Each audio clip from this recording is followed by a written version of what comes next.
দেশি বিদেশি সামরিক কর্মকর্তাদের কৌশলগত দক্ষতা বৃদ্ধি ও আন্তর্জাতিক সহযোগিতা উন্নয়নে সামরিক বাহিনী কমান্ড ও স্টাফ কলেজ ডিএসসিএসসির ভূমিকা অনস্বীকার্য বলে জানিয়েছেন সেনাবাহিনী প্রধান জেনারেল ওয়াকারুজ্জামান। মিরপুর সেনানিবাসে ডিএসসিএসসি কোর্স 2024-এ গ্র্যাজুয়েশন সনদ বিতরণ অনুষ্ঠানে তিনি একথা বলেন। এবছর ডিএসসিএসসি কোর্সে বাংলাদেশ সেনাবাহিনীর 141 জন অফিসার, নৌবাহিনীর 40 জন, বিমান বাহিনীর 26 জন অফিসার সহ পুলিশের 3 জন কর্মকর্তা গ্র্যাজুয়েশন শেষ করেছেন। এছাড়াও চীন, ভারত, পাকিস্তান সহ বন্ধুপ্রতিম 25 দেশের 57 জন অফিসার গ্র্যাজুয়েশন লাভ করেছেন।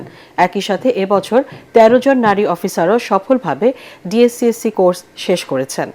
গ্র্যাজুয়েট অফিসারদের অভিনন্দন জানিয়ে কোর্সে অর্জিত প্রজ্ঞা, সংকল্প ও পরিকল্পনাকে জাতির অগ্রগতিতে কাজে লাগানোর পরামর্শ দেন সেনাবাহিনী প্রধান জেনারেল ওয়াকারুজ্জামান।